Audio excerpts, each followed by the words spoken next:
kabar? Semoga dalam keadaan sehat dan baik ya. Balik lagi bersama aku Rini. Dan kali ini di vlog aku masih akan tetap share tentang informasi seputaran vaksin dan juga COVID. Tapi sebelumnya gimana nih? Sehat? Alhamdulillah. Semoga kalaupun yang sekarang saat ini dalam keadaan yang sedang tidak baik ataupun kurang sehat, semoga bisa cepat pulih kembali ya. Harus tetap semangat ya, meskipun lagi PPKM. Semangat dan produktif, oke? Eits, sebelum mulai, yuk di-subscribe dulu ya vlog channel aku. Di vlog kali ini, aku mau share ke teman-teman tentang apakah kalau kita sudah divaksin, artinya kita kebal terhadap virus COVID atau tidak. Nah, kenapa sih aku mau share tema ini sekarang ke teman-teman? Nah, jadi ceritanya beberapa waktu lalu ada salah seorang kolega aku yang kontak aku lewat WhatsApp. Jadi kebetulan beliau ini sedang terpapar oleh COVID dan ternyata sudah melakukan vaksinasi secara lengkap. Akhirnya beliau itu sharing gitu, kok aku masih tetap kena COVID ya, padahal aku sudah melakukan vaksinasi secara lengkap. Sekarang kita bahas ya. Mungkin ada teman-teman yang sudah lihat vlog aku yang sebelumnya. Nah, di situ aku sudah sharing ya bahwa vaksin itu tidak membuat kita kebal terhadap virus COVID. Jadi, vaksin akan membentuk antibodi yang pada saat misalnya nih ada virus yang masuk, fisik COVID-nya itu masuk ke dalam tubuh kita, nah antibodinya sigap. Jadi dia mulai mengenali, oh ini nih si virus ini nih yang harus aku antisipasi. Nah, dia berantem tuh. Jadi pada saat mereka datang ke dalam tubuh kita, virusnya coba masuk ke dalam tubuh kita, antibodinya dengan sigap melindungi tubuh kita. Apakah dengan vaksin itu, dengan antibodi yang sudah terbentuk itu membuat kita kebal? Tidak. Akan ada kemungkinan meskipun kita sudah divaksin secara lengkap akan tetap terpapar oleh virus COVID. Namun bukan berarti dengan divaksin sama sekali nggak berguna ya, bukan. Jadi vaksin akan sangat membantu apabila kita terpapar COVID, amit-amit ya. Apabila kita terpapar COVID, maka faktor risikonya akan sangat jauh berkurang bila dibandingkan dengan yang belum divaksinasi. Oke, ini aku punya sedikit data buat teman-teman biar nanti ada gambaran ya kenapa kita harus dan mau divaksin. Oke? Cek ya. Ini gambaran dari kondisi paru-paru pada pasien penderita COVID. Kiri sudah divaksin dan kanan belum divaksin. Sangat terlihat beda ya. Nah, dan ini ada data dari berbagai negara yang ternyata nih mengalami lonjakan kasus COVID akibat dari varian Delta. Oke, sebelum mulai aku jelasin dulu ya, apa arti warna yang ada di grafik tersebut. Yang warna biru menunjukkan kasus COVID, kemudian untuk yang merah menunjukkan kasus kematian akibat COVID. Yang pertama adalah UK ya. Nah, UK sendiri sebetulnya untuk kasus COVID sudah cukup turun. Bahkan mereka kemarin nih sangat hype banget ya, berhasil menyelenggarakan berbagai event seperti Piala Eropa, kemudian Wimbledon. Namun ternyata berdasarkan data tanggal 15 Juli, angka COVID-nya kembali naik. Namun karena masyarakatnya sudah banyak yang divaksin, bahkan di atas 50%, angka kematian akibat COVID-nya sangat minim. Contoh yang kedua, dari negara yang sudah cukup tinggi juga melakukan vaksinasi untuk warganya adalah Portugal. Nah, ternyata per tanggal 15 Juli, angka kasus COVID di negara tersebut juga mengalami kenaikan.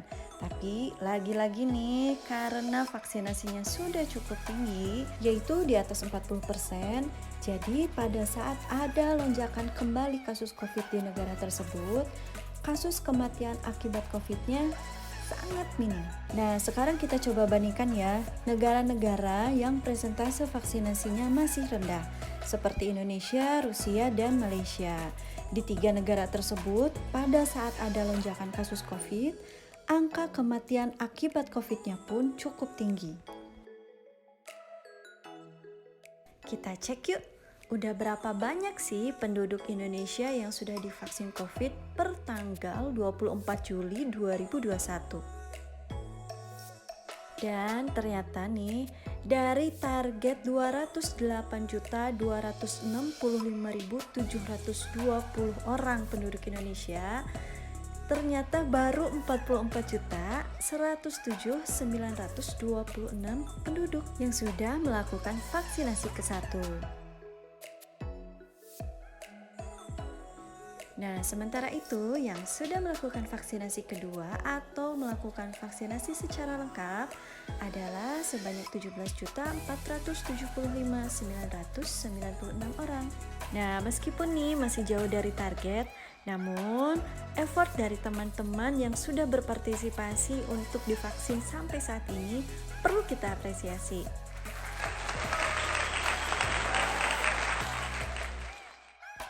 Nah, dan ini ada data lagi yang menunjukkan bahwa vaksin sangat penting. Yuk kita simak. Nah, ini ada data dari salah satu rumah sakit yang merawat pasien COVID. Jadi dari total keseluruhan pasien COVID di rumah sakit tersebut, sebanyak 93% belum divaksin. Dan sebanyak 7% dari keseluruhan pasien yang kebetulan dirawat karena COVID di rumah sakit tersebut ternyata sudah divaksin. Dan bahkan berdasarkan data rekam medis dari rumah sakit tersebut, pasien yang ternyata belum divaksin lebih cenderung dipindahkan ke ruang high care unit karena kondisi pasien tersebut mengalami perburukan. Sudah tercerahkan berdasarkan data-data yang tadi? Alhamdulillah, semoga menjadi wawasan dan pemahaman yang baru buat teman-teman ya.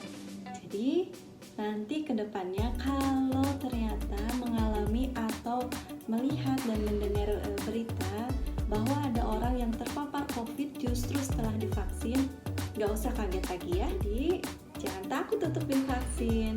Nah, kalau teman-teman mendengar ya di luaran sana ada simpang siur atau isu tentang vaksin bahwa dengan divaksin itu akan dipasang chip, vaksin itu mengandung magnet katanya gitu ya, jangan percaya. Jadi kalau memang ternyata ada keraguan atau mendengar hal-hal yang kok kayaknya begini ya vaksin itu, carilah sumber yang memang infonya bisa dipertanggungjawabkan. Jangan sampai karena mempercayai informasi yang tidak jelas, yang masih simpang siur, akan memberikan efek yang justru merugikan teman-teman sendiri. Jadi, sayangi diri, sayangi sesama, jangan takut untuk divaksin, oke? Nah, kemarin yang pada rajin nonton Piala Eropa maupun yang ngikutin Piala Wimbledon gimana? Asik nggak nontonnya? Kita juga bisa kayak gitu. Kuncinya adalah vaksinasi. Nah, kenapa mereka bisa melakukan atau menggelar event-event dengan skala besar seperti itu, bahkan bisa dihadiri secara langsung oleh penonton? Karena presentase vaksinasi di negara tersebut sudah cukup tinggi, yaitu di atas 50%. Nah, apa sih kaitannya antara vaksinasi dengan skala besar dengan diperbolehkannya atau bisa lebih leluasa melakukan kegiatan di luar ruang karena sudah terbentuk herd immunity? Nah, buat teman-teman yang masih belum mengetahui apa sih herd immunity, bisa dicek di vlog aku yang sebelumnya ya. Wah, vaksin itu ternyata banyak manfaatnya ya. Nah, buat diri sendiri aja, kalau imun kita bagus, kita tidak akan mudah terpapar atau terkena COVID. Nah, makanya sangat penting untuk menjaga imunitas tubuh. Dan dengan divaksin akan sangat membantu menurunkan faktor risiko pada saat kita terpapar oleh COVID. Dan semakin banyak jumlah masyarakat yang divaksin, artinya herd immunity akan semakin cepat terbentuk. Jadi ayo kita vaksin. Untuk teman-teman yang kebetulan memiliki penyakit penyerta atau komorbid, konsultasikan dulu ke dokter ya sebelum kalian divaksin. Nah, karena di negara kita belum terbentuk herd immunity, jadi semua orang meskipun yang sudah divaksin tetap harus taat prokes ya. Oke, udahan dulu ya untuk vlog edisi kali ini. Makasih banyak yang udah menyimak. Semoga bisa bermanfaat untuk teman-teman semua. Jangan lupa like and share serta subscribe biar nanti langsung dapat notif kalau ada vlog aku yang terbaru. See you guys, sehat-sehat ya. Dah.